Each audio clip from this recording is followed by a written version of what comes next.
Hair loss doesn't feel the same at 20 as it does at 40. At 20, it's a shock. You feel way too young to be losing hair. At 40, it's often brushed off as normal aging, but the reality is hair loss at 20 and hair loss at 40 are different conditions driven by different causes, and they require different strategies. In this video, we'll break down the science of hair loss at both ages and talk about what you can actually do about it. In your 20s, the most common culprit is androgenetic alopecia, or male and female pattern baldness. Here's what happens. Your body produces a hormone called DHT, a byproduct of testosterone. In genetically sensitive people, DHT binds to hair follicles, shrinking them. Over time, those follicles produce thinner and shorter hairs until eventually they stop producing hair at all. That's why you see the classic receding hairline at the temples or thinning at the crown. And here's the scary part. It can move fast. Some men lose noticeable density in just 2 to 3 years if they don't act. About 25% of men experience noticeable hair loss by age 21. For women, thinning in their 20s is rarer, but it does happen, often showing up as a widening part. So in your 20s, it's usually genetic and hormonal. And the earlier it starts, the more aggressive it can be.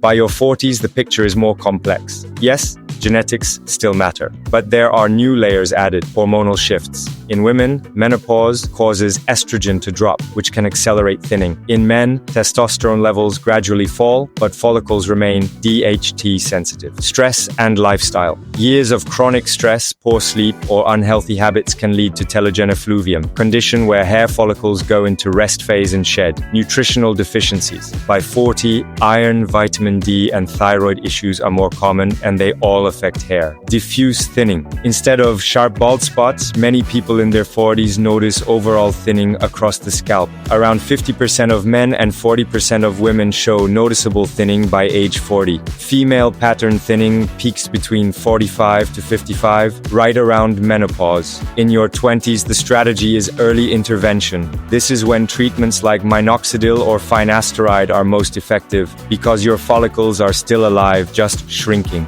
Consistency is key. These medications only work if you stick with them. Other options in your 20s. Microneedling to stimulate follicles. Supplements, but only if you're deficient. And most importantly, tracking your progress, because it's easy to panic without real data. At 40, the approach is more holistic. Treatments like Minoxidil still help, but they may need to be combined with lifestyle changes and medical checkups. Check your blood work, iron, vitamin D, thyroid hormones. Manage stress. Chronic stress raises cortisol, which can shut down follicle growth. Nutrition becomes critical. Protein, omega-3s, zinc. PRP therapy and low-level laser therapy are also more common for people in their 40s. And for women, doctors may suggest hormone therapy if thinning is linked to menopause. The one thing both ages have in common, you need to know what's happening. Hair loss feels emotional, but data makes it clear. In your 20s, tracking shows if early treatments are working. In your 40s, tracking helps you spot lifestyle-related thinning versus genetic loss. You can track manually with photos or with a dermatologist. But now AI tools are making it easier.